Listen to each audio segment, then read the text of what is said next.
Breaking: Gumi reveals why he will quit mediating for bandits. Gumi reveals why he will quit mediating for bandits. Ahmad Gumi, a controversial Islamic preacher, says he has stopped mediating for armed bandits after the court declared them terrorists.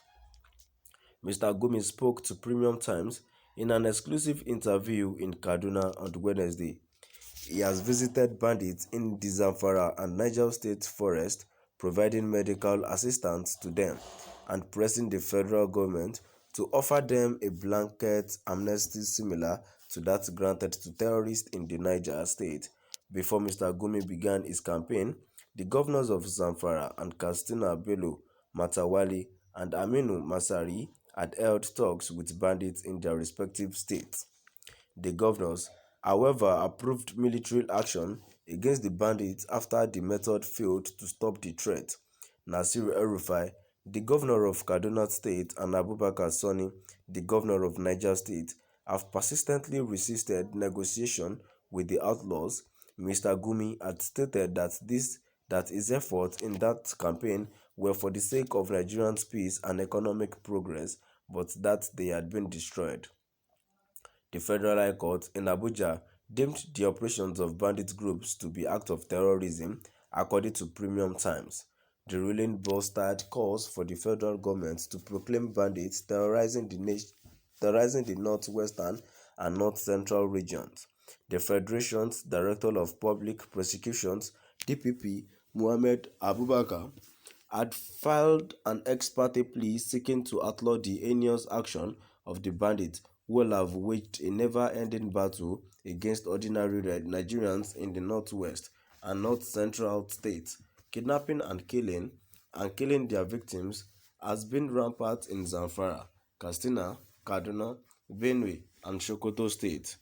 And now that the bandits have been declared terrorists, Mr. Gumi believes it will be risky for him to continue to engage them.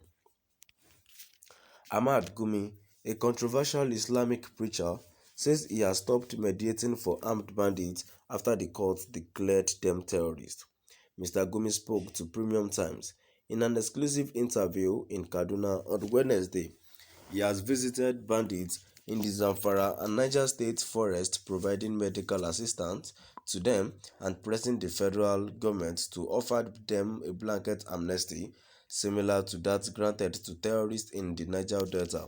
But before Mr. Gumi began his campaign, the governors of Zamfara and Katsina Bello Matawali and Aminu Masari had held talks with bandits in their respective states. The governors, however, approved military action against the bandits after the method failed to stop the threat. Nasir El-Rufai, the governor of Kaduna State, and Abubakar Sani, the governor of Niger State, have persistently resisted negotiation with the outlaws. Mr. Gumi had stated that his efforts in that campaign were for the sake of Nigerians' peace and economic progress, but they had been destroyed. The Federal High Court in Abuja deemed the operations of bandits groups to be acts of terrorism, according to Premium Times. The ruling bolstered calls for the federal government to proclaim bandits terrorizing the northwestern and north-central regions. The Federation's Director of Public Prosecutions, DPP, Mohammed Abubakar, had filed an ex parte plea seeking to outlaw the heinous actions of bandits who have waged a never-ending battle against ordinary Nigerians in the northwest and north-central states. Kidnapping and killing their victims has been rampant in Zamfara, Katsina, Kaduna, Benue, and Sokoto states. And now that the bandits have been declared terrorists, Mr. Gumi believes it will be risky for him to continue to engage them. Let's move to the comment section and let's see what people are saying. A first comment which however says, why would the federal government have amnesty with the people who cannot define what they are fighting for? Is there not a state or local government that have whatever they claim that are looking for, while comparing the Niger Delta boys with the bandits? In their own case, their farmland, their waters have been spoiled by the oil exploration, so fishing and farming becoming difficult for them. With the bandits of people in thousands from different communities and states, how do you cope with such? A comment here says, Nigeria is a country run by terrorists. If not, Gumi should have been arrested and jailed for association with terrorists. A comment too here says, this man is the father of the terrorists in Nigeria. If it were to be someone of the South, he would have been arrested. And last comment which I have here says, I'm not sure that Gumi is a real Muslim because a real Muslim will kill his fellow human being. To my dear listeners, I want us to look at it from this perspective that it is glaring to everyone that Gumi has been mediating with the terrorists for a very long time, and he has been going there taking pictures with these newly declared terrorists. I mean all these bandits, Fulani men and all that. Even now that they had been declared terrorists, is it now that their work should be more? They should. Is it not now that the security agents should be more active than ever before? And now that they have been declared as terrorists, they should now know a way of tackling the system to to tackle these people. Now it is so hard for them to tackle them. Is it are we saying our security agents are not are not capable, or they are not gallant enough to get these people? They declared Ipob members as terrorists, and many of the Ipob people had been apprehended so far. We have to Kanu jet. We have many systems why they can use to track these people down. But no, Nigeria would not want to do that. Because of what? Because they know they are one of them. In fact, it should for a very long time. I don't know the work of the DSS.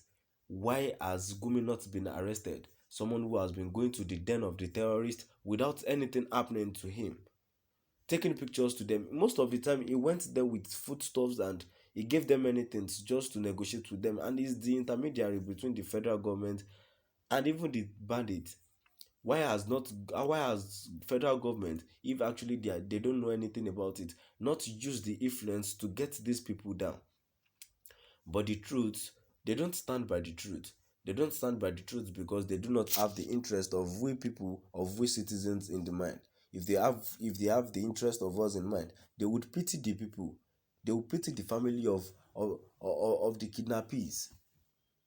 It is unfair. This should never be done in the country whereby we have security agents, whereby we are. Nigeria is a very good country. Only we have a bad leaders, we have a corrupt leaders, we don't have anyone that cares about us.